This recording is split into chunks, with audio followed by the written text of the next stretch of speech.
Waalaikumsalam warahmatullahi wabarakatuh. Subhanallah, tepuk tangan yang ikhlas semuanya.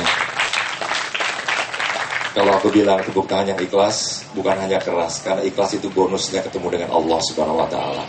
Tepuk tangan yang ikhlas buat beliau.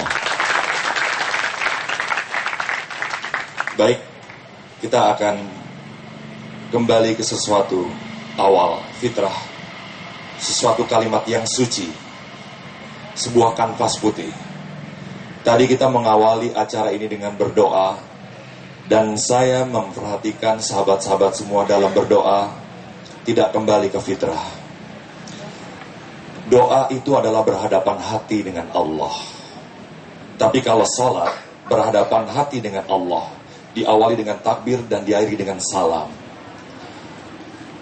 Kalau kita ingin kembali ke fitrah, lihatlah Rasulullah. Karena Rasulullah tidak ingin diserupai, tidak ingin dilukiskan, hanya satu keinginan dia, diteladani. Tadi saya melihat sahabat-sahabat, ada yang memegang HP-nya, ada yang memegang ujung dengkulnya, ada yang memegang kakinya. Padahal dik doang. Memang kenapa dengan doa itu? Tidak ada yang salah, sahabat. Doa itu berhadapan hati dengan Allah. Jadi cukup hatiku dong.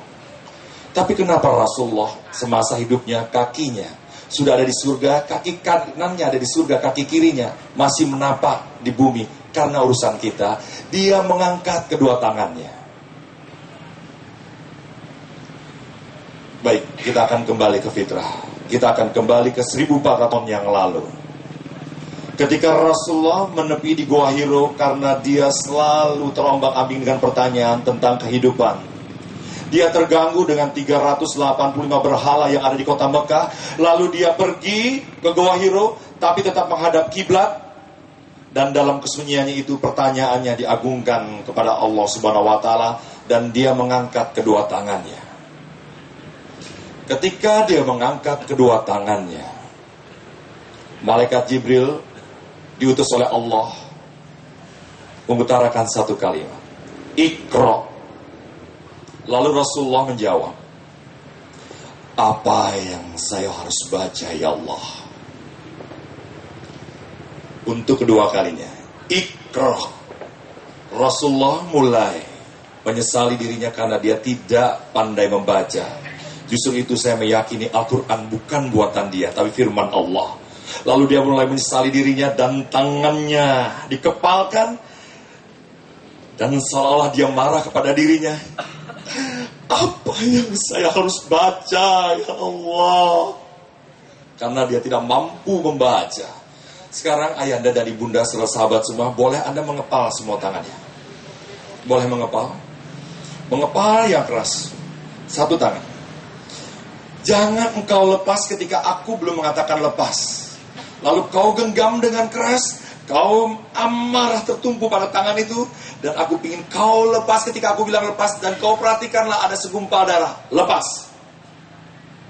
Dilihat. Ulang lagi. Ulang.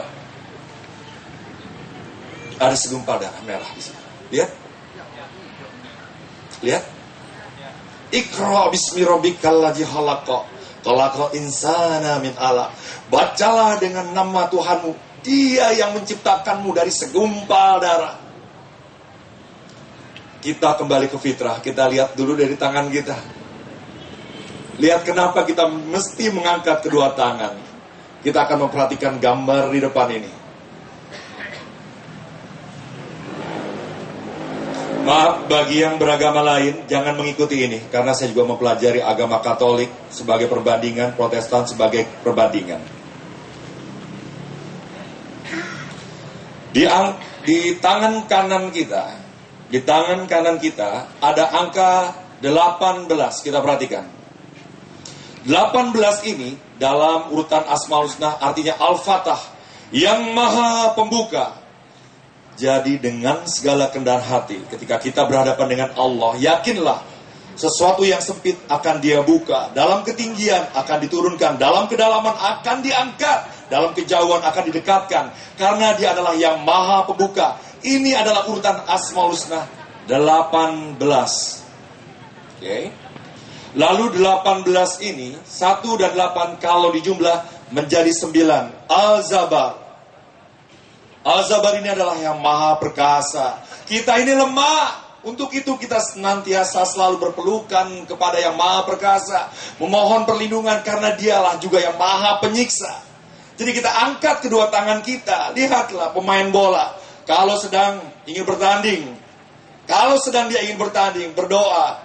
Teman-teman, mari kita berdoa. Kita kalahkan lawan-lawan kita. Mudah-mudahan kita mendapatkan penghargaan. Berdoa, dimulai. Sesuatu yang suci namanya diletakkan di kemaluannya. Pantas saja sepak bola Indonesia tidak pernah meraih kemenangan. Bukan karena doanya, tapi karena keyakinan. Diawali dari fitrah yang baik. Saya kalau Arab Saudi melawan Indonesia, bukan saya mengkhianati bangsa ini, tapi saya lebih cenderung, lebih suka Suriah yang menang. Arab Saudi menang karena kalau dia gol, dia sujud syukur. Kalau kita buka kaos, kita kembali ke fitrah. Bukan aku yang memberikan judul ini.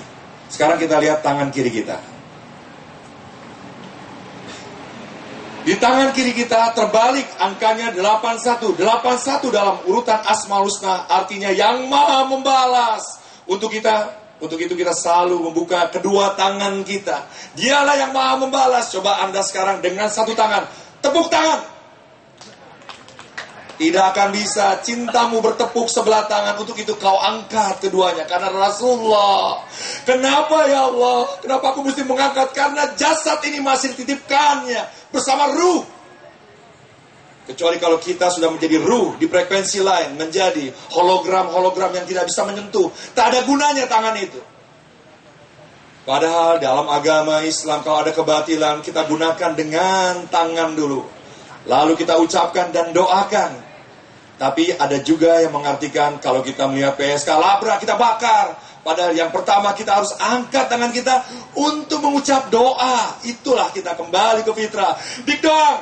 Saya ingat banget kejadian waktu itu ketika majalah Playboy mengundang saya untuk berbaris di HI. SMS berikutnya dari lawannya yang kontra dan pro meng-SMS saya untuk berbaris di sana pada hari yang berbeda. Saya bilang saya tidak mau. Karena yang dilakukannya keliru. Tidak mengangkat tangan dulu untuk berdoa. Untuk perubahan. Karena Allah lah yang merubah. Apa jadinya? Mereka berangkat pakai baju putih-putih, pakai kopiah. Mereka berkumpul dalam kemacetan dan membuat macet dan berkeringat. Lalu mereka berteriak-teriak. Aku melihat dari stasiun televisi. Allahu Akbar! Allahu Akbar! Ini negara Islam. Haram majalah Playboy. Haram! Nama yang maha suci dan lembut itu diteriakan di tengah hari bolong, membuat kemacetan. Apa kata agama lain? Allahmu tuli, Allahmu buta. Pada Allah itu ya basir, ya sami, yang maha melihat dan maha mendengar. Tapi kita sekarang orang Islam selalu keliru. Hak kita digores, kita demo. Hak kita dirampas, kita balas. Please, Allah itu ada dalam sujudmu, dalam doamu. Jangan dilupa, kalau kita mengangkat kedua tangan, jangan meminta kepada Allah. Allah itu pemurah, jangan minta-minta. Allah itu pemurah, jangan minta-minta, tapi mohon. Kalau minta, itu jasad yang lapar. Minta makan, minta minum. Tapi kalau kau mengangkat tangan, itu adalah perjalanan ruh. Ya Allah, ampunilah. Mohon ampun ya Allah. Mohon diselamatkan. Mohon dikuatkan iman. Jadi jangan minta. Sekarang kita lagi ada dilema. Meminta-meminta itu dilarang. Memang sesungguhnya minta itu dilarang. Tapi kalau memohon, teman-teman semua, kita lihat lagi. Apabila 8 dan 1 dan 18 dijumlah menjadi 99. Sama juga dengan 8